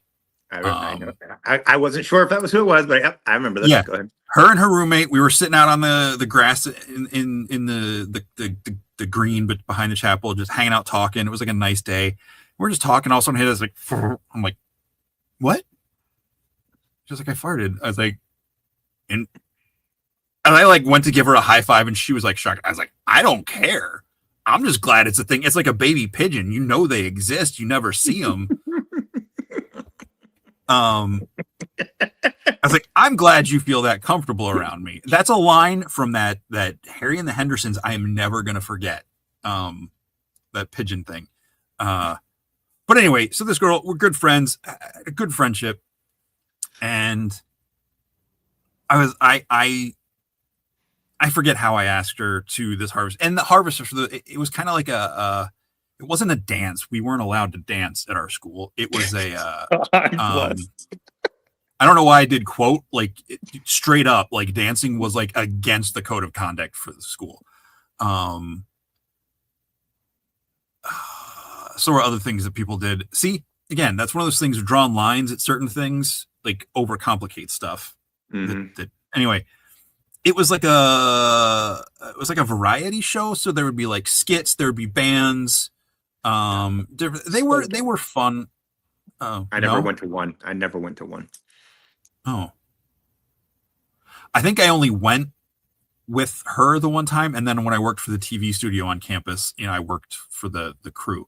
But I asked her to go, and her response was probably the closest thing to the best prank I experienced in college.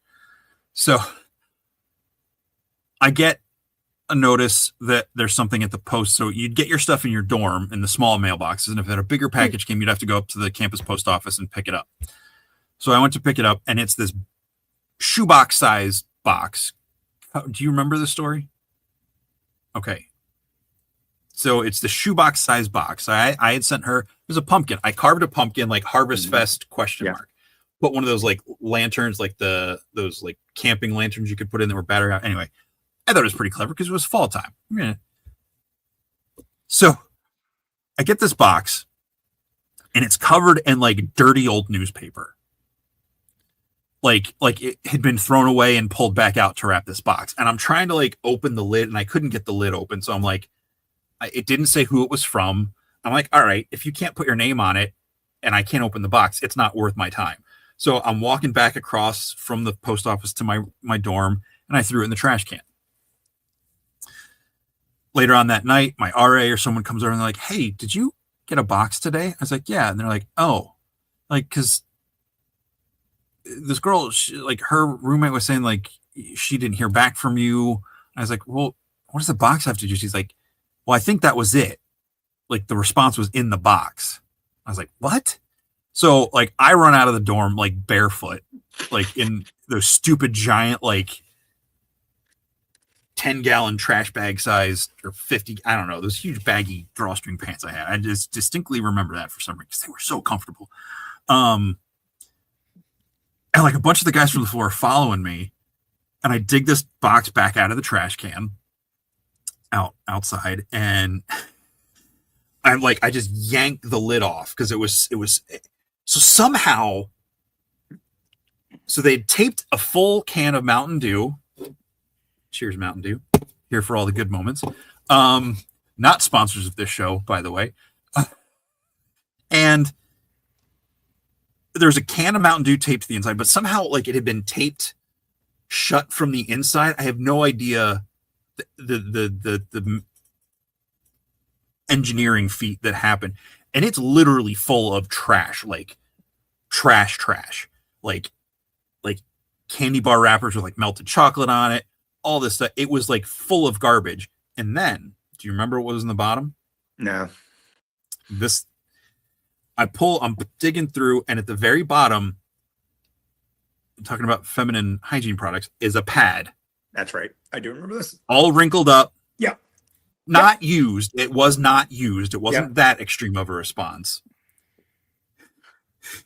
With what I'm assuming was chocolate from the melted candy bar that was in there, smeared down the middle, and yes, written in red letters from a marker or lipstick or something. And like half of the other guys were like, oh, and I'm cracking up.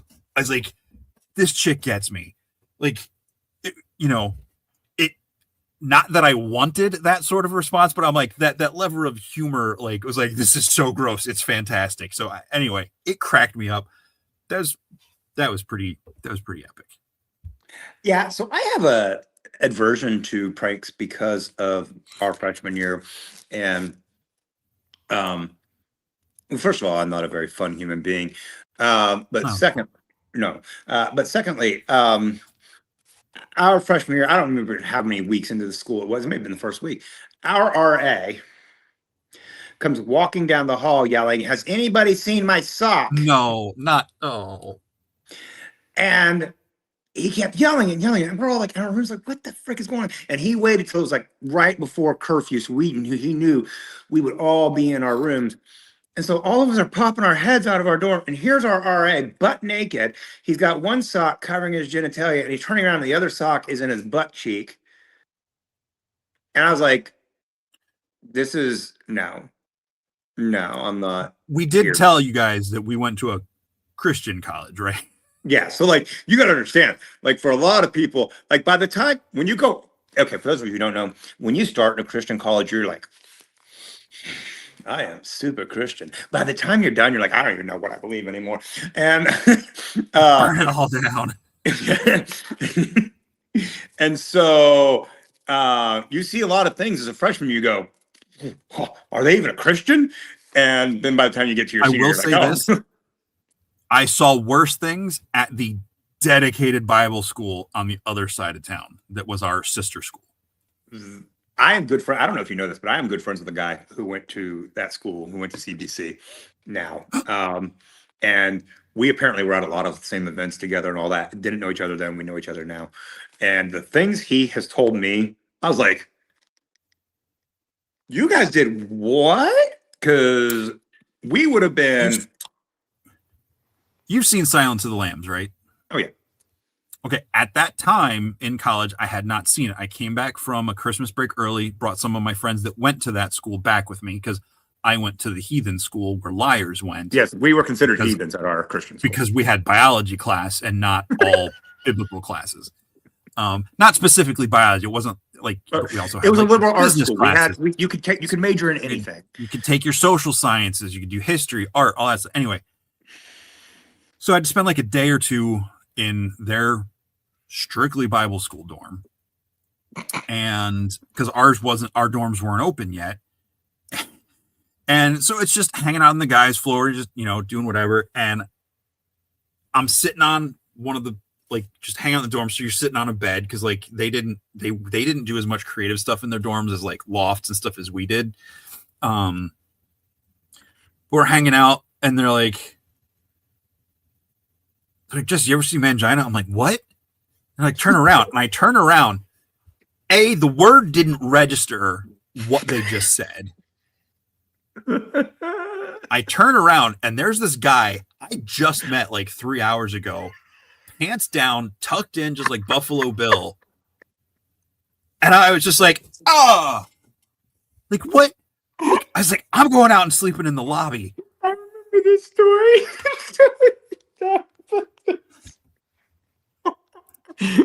You gotta understand that for Jesse, that is one of the most traumatic things that could have happened. In this camp, this campus, they were not allowed to wear jeans except on Fridays after classes were over and the weekends. And this was this actually would have been 99 or 2000 when this event happened. So like, I think they eventually lightened up on the jeans thing at some point while we were there, but like, that's how. But God has since shut them down. So, Well, yeah, but yeah. So I did not witness the sock thing. I heard about it, but I lived on the other side of the hall, because the way the dorm worked, it was like a giant H, and the split, like as you came onto our floor, you would either go left to go to my room or right to go to Brendan's room, and there were doors on either side, like fire doors, and the RA was on your side of the hall that year. Yeah. So he was walking up, and so I didn't see that, thank goodness. But Stu carried that. Stu carried that tradition on. I want to point that out. Stu. As much as I hung out with Stu, I mean, he would literally sit on the love seat in our room when I was roommates with Nate for like days, I think, without leaving the room, and I never saw that side or the other side. Thank goodness. Oh Good my times. gosh. Okay. Good times. Well, we're pushing 2 hours here. I don't have any super major other topics I had in mind. I should have written some down. We covered a lot of things that have been bouncing around in my head. But before we go, we'll give people a minute to, if there's any other questions or things, feel free to shoot them out. Thank you all for being here. I just saw somebody comment Footloose. Yeah. Yeah. Yes. If that was the environment I was raised in, my dad was the pastor from Footloose. That was my dad. The dancing thing wasn't a problem for me because my favorite way to describe my ability to dance is a drunken three-legged wombat walking across a broken, tilted merry-go-round covered in shards of glass. Like, imagine Elaine's dance from Seinfeld, but worse.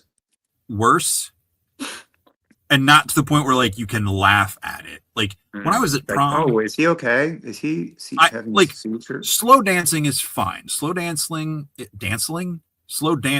wonder you can't dance. You can't even say the freaking word.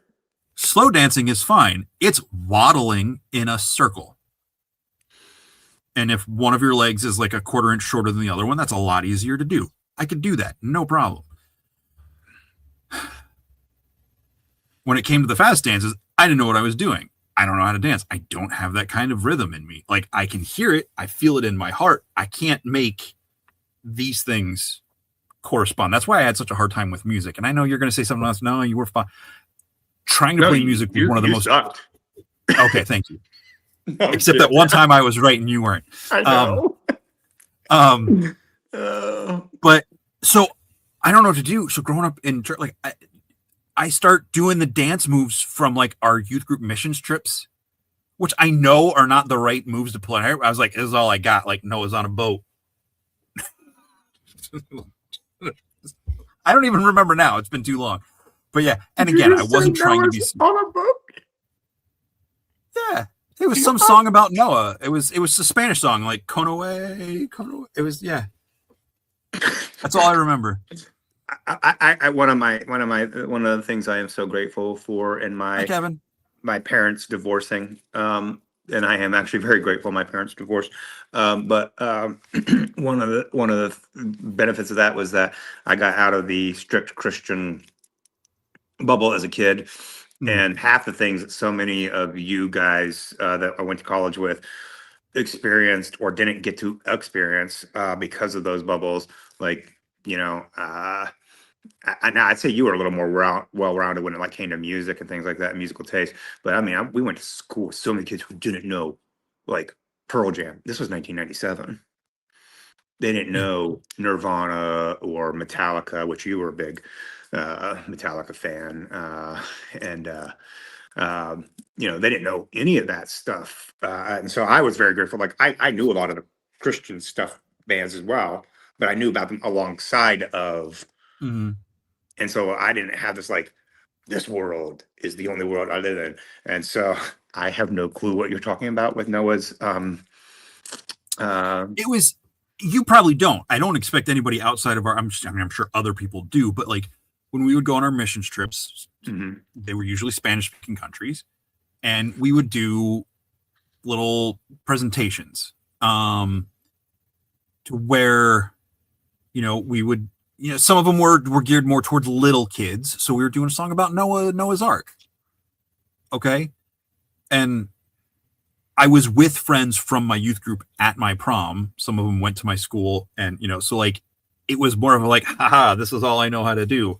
I'm such a dork. Like I wasn't trying to be suave.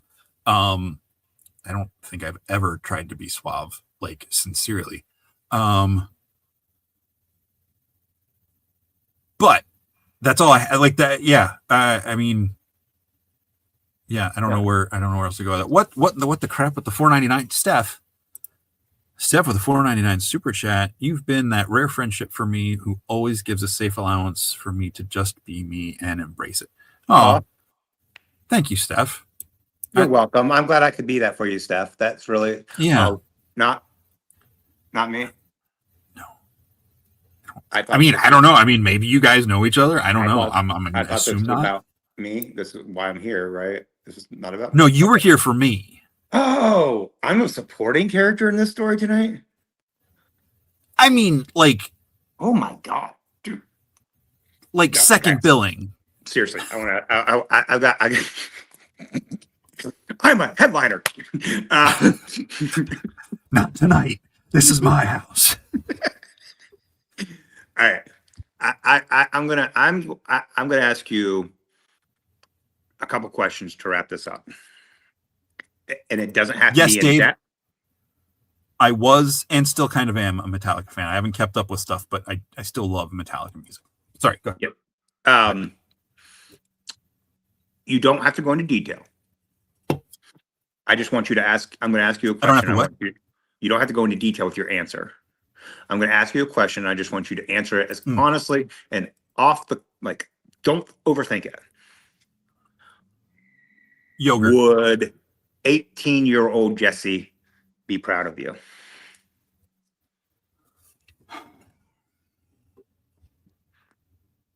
Partially. Okay. Would Jesse now be friends with 18-year-old Jesse.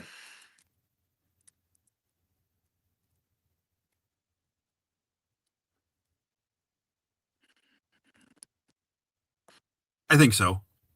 Mm, that's good. 18-year-old me and 46, almost 47-year-old me would hate each other. I can say that with like 100% certainty. So That it's just that when you look back on who what you thought you were going to be and the value, like 18-year-old me would consider me a heretic. mm, I mean, 18-year-old me would say that, like, I'm an awful person where I feel like I am better than I've ever been. But 18-year-old me had such a black and white view of the world that if Brendan met me now, would have nothing to do with me. mm, And I think that's a good thing. I think 18-year-old me. Wait, you said you think that's a good thing? Hmm.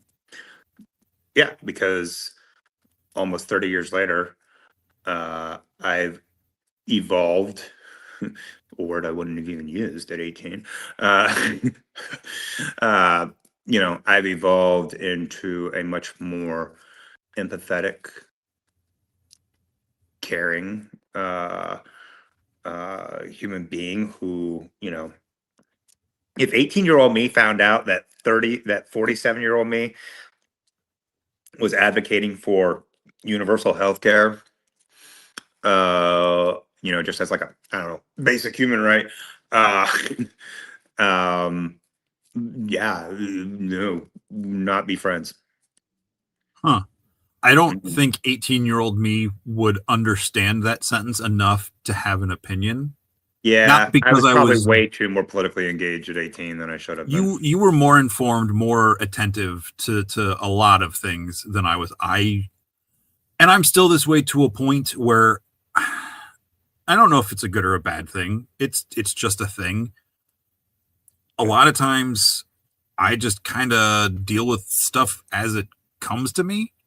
I I will say, Like music. I don't go out and look for new music. I discover new music because it's in a movie trailer or it's in a movie I liked or it's on a show or someone else is playing it. Like I don't like go search for new stuff yeah, unless I get like a little like so all the music I've gotten into over the years has just become like, oh, that's kind of cool. And then I'll, find it that way.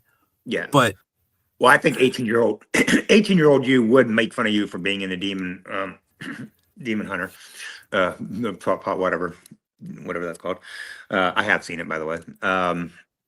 I know we And talked, I wasn't going to out you on it, but oh no, the music in it's fantastic. The movie itself is whatever. The story is nothing that innovative in my mind, but the music is fantastic, and I really think that is the draw of it. Um, you definitely but don't have ADHD then. uh, but uh, okay. There's been people that have said that they feel like the pacing and the jokes and the timing of it feels like it was geared specifically for ADHD mindset. That doesn't mean you would I'm have to over like here playing with paper balls while I'm talking to you, but sure. The did you um, get their permission? no. Bad. Yeah. Anyhow, um, the, um, I will say this about you, and then we'll wrap up.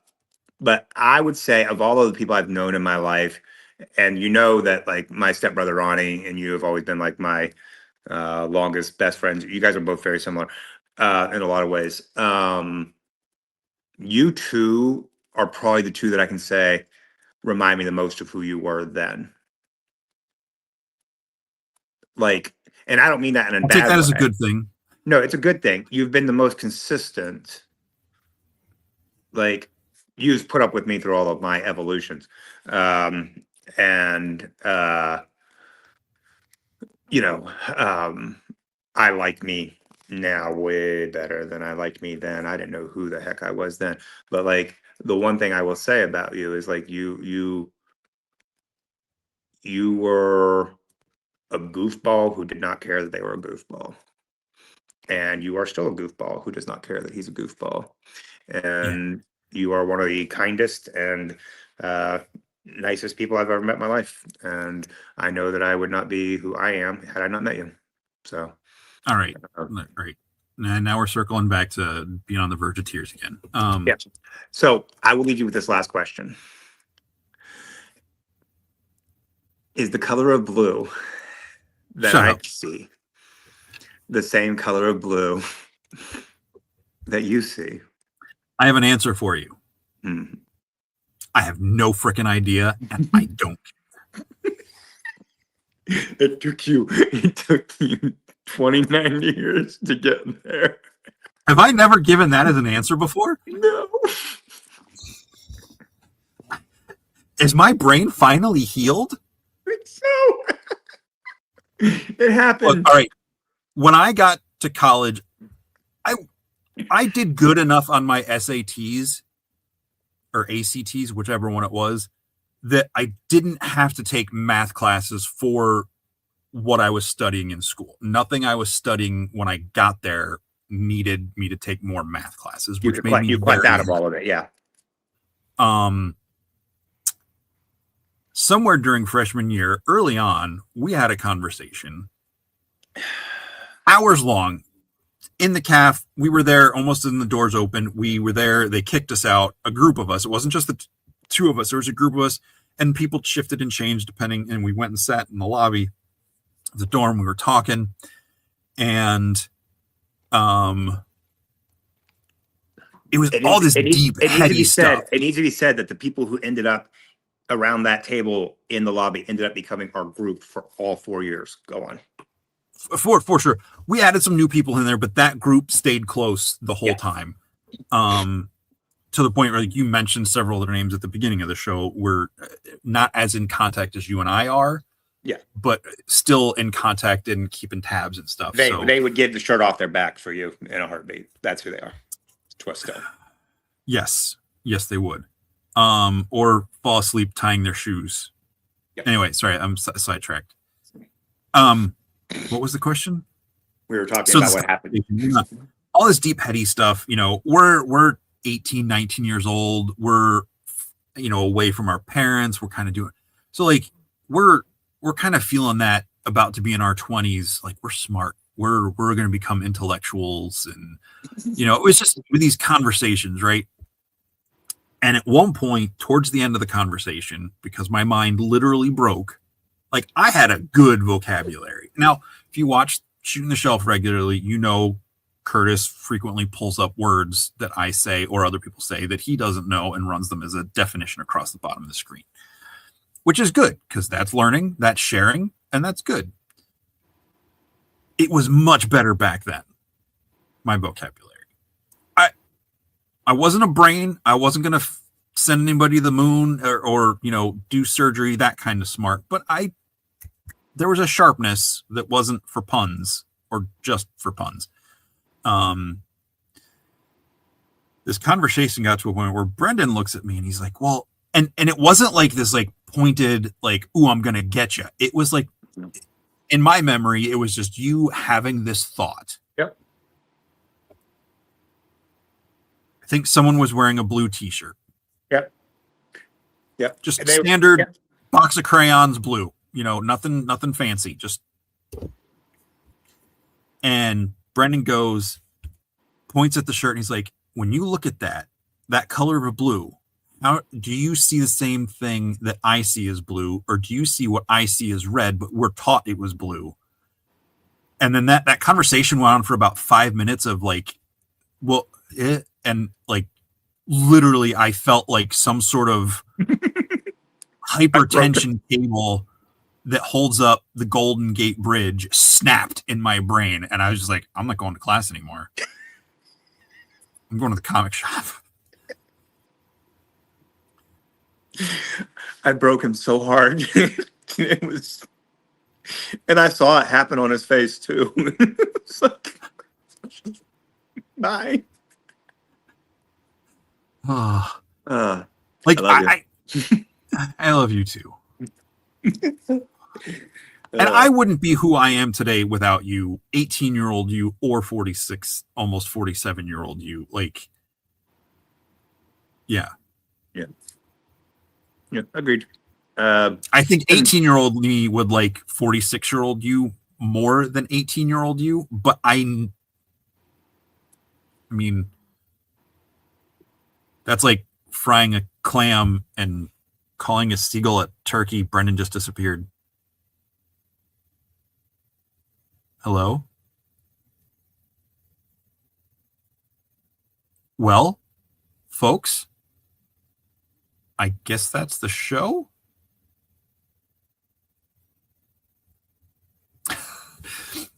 Steph, I'll give Brennan a moment to maybe come back. Brennan, I don't know if you can hear me. I'm going to remove you and try to add you back in.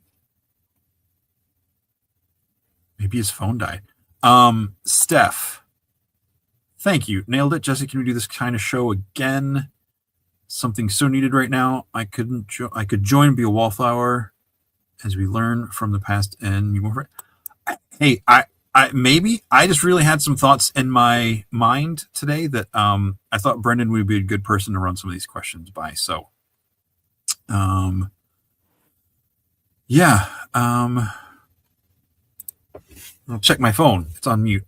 Maybe he's messaging me.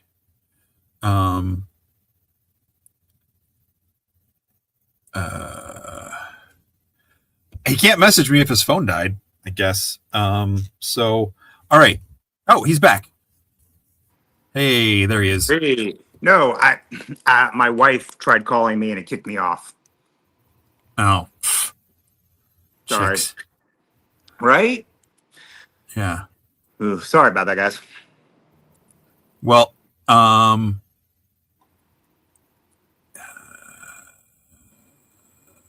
nope.